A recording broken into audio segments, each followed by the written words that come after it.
empate, né, em casa, na estreia da equipe do Velo. O Velo teve uma bola na trave, pressionou o Botafogo, né, teve chance de fazer o gol, abrir o marcador, porém não conseguiu êxito. O que faltou para que o seu time, o Velo, que criou muitas oportunidades, bola na trave, né, perdeu gols ali, praticamente ali, cara a cara com o goleiro, e faltou muito pouco para sair com a vitória. Na sua opinião, faltou tranquilidade para sair com a vitória hoje? Canal Futebolano, Ribeirão Preto, muito obrigado. Não, o que a gente sabia, né, e faz parte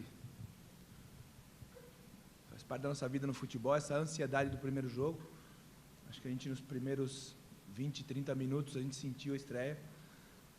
Em casa, na frente do nosso torcedor, a gente gostaria de ter produzido um pouco mais, mas ainda assim, contra uma grande equipe, uma equipe muito forte, que com certeza vai brigar por algo grande dentro da competição, que é o Botafogo. A gente conseguiu superar esse momento difícil e depois a gente voltou a encaixar dentro do jogo.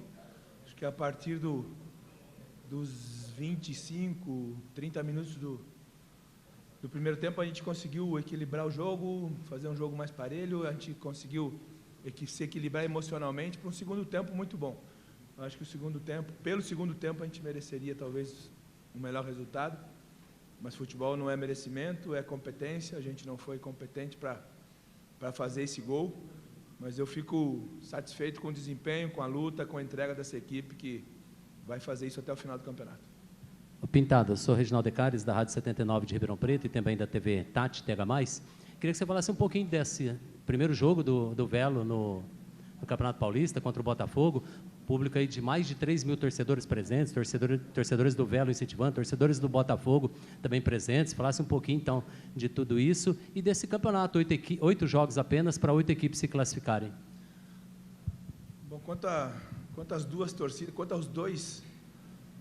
as duas torcidas, né, a gente pode falar que isso acontece sempre. O torcedor do Botafogo é fiel, ele está sempre presente, está sempre querendo mais, exigindo mais da equipe.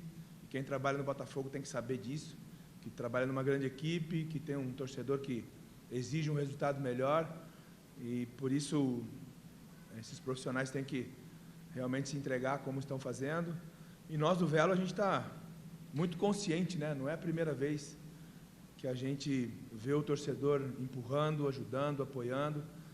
A gente fica muito feliz porque a gente trabalha para o nosso torcedor. Ninguém é maior do que o nosso torcedor aqui, né? Todos os profissionais que estão aqui trabalham para os nossos torcedores.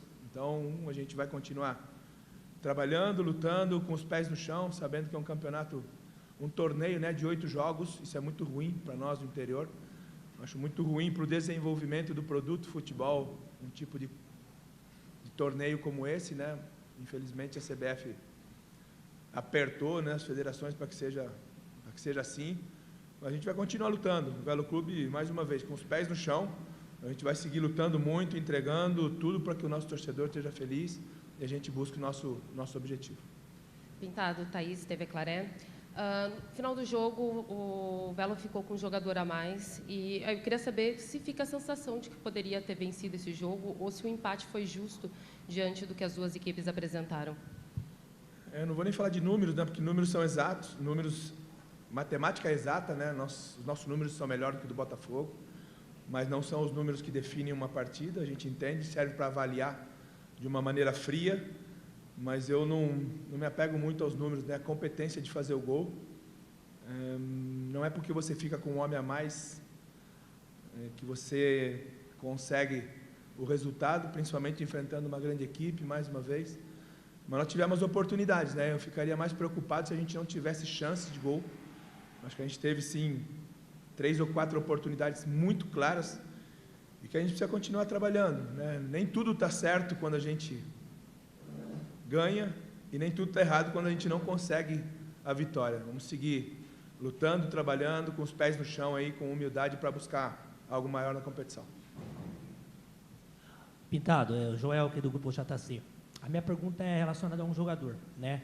No primeiro tempo teve um primeiro tempo bem apático, e no segundo tempo com as trocas, principalmente no ataque, o Daniel Amorim, que foi artilheiro da equipe no ano passado e um vice-artilheiro do Campeonato Paulista. A pergunta é, A opção dele ter começado no banco foi mais técnica, ou porque ele chegou depois do elenco, acho que foi um dos últimos a apresentar, enfim, que é o homem-gol, inclusive as 2 oportunidades que teve, foi diante dos pés dele. Primeiro eu administro um grupo de jogadores, né? Eu não posso simplesmente esquecer o que outros atletas fazem para que a gente, numa semana, troque tudo que a gente fez, a gente acaba mudando tudo, mas é muito pelo cuidado com um jogador tão importante como é o Amorim, né? Ele chegou dia 27, o primeiro treino dele foi dia 28, para estrear hoje, né? Então a nossa preocupação é que ele tivesse em melhores condições físicas, e eu tenho certeza que se ele tivesse um pouquinho mais, as bolas que ele teve, ele faria os gols, que a gente conhece, um jogador de muita qualidade. Mais uma vez, muito mais por cuidado e respeito ao profissional, ao atleta, ao grande profissional e o grande atleta que o Amorim é, que a gente iniciou com o Duni, que fisicamente está muito bem, fez uma pré-temporada muito boa, um jogador do clube, que a gente precisa dar mais confiança, nós precisamos investir um pouco mais nesses jovens que trabalham, que são do Velo Clube, para que a gente tenha ativo e o Velo consiga fazer algo a mais, não só a performance dentro de campo, mas que o Velo consiga ter outros ativos, né, para fazer, para que financeiramente tenha mais força para melhorar tudo. Pintado, boa noite, Cairo Oliveira do Globo Esporte da EPTV. Queria que você falasse um pouco sobre o próximo jogo do Velo, Ponte Preta, lá em Campinas, na quarta-feira. Eu acho que diante do resultado de hoje em casa, o empate, talvez esse jogo fora ganhe ainda mais importância, né, de buscar a vitória lá em Campinas. Eu sei que você vai ter os próximos dias aí para pensar na Ponte, mas o que você imagina e qual que é a importância desse próximo jogo? Primeiro, depois de um resultado negativo da Ponte, né, contra o Corinthians, 3-0, né, tenho certeza que é uma surpresa, ninguém imaginava que a Ponte sofreria um resultado como esse, mas enfrentando um grande clube, né, como é o Corinthians, na arena do Corinthians é sempre muito difícil. A gente sabe das dificuldades, nós não temos que pensar na Ponte Preta amanhã. Nós já pensamos na Ponte Preta ontem, né? A gente já planeja os jogos com antecedência, a gente está vendo o que a Ponte Preta está fazendo, uma torcida que vai empurrar, que vai exigir uma reação o mais rápido possível, jogando no Moisés. A Ponte é muito forte, é um grande clube que vai brigar por coisas grandes mais uma vez esse ano. Então a gente vai com respeito, mas a gente vai fazer a nossa parte. O Velo Clube, a gente não treina de uma maneira para empatar, a gente treina sempre buscando vitória. A gente vai pensando nisso, mas respeitando sempre os adversários. Show? Beleza?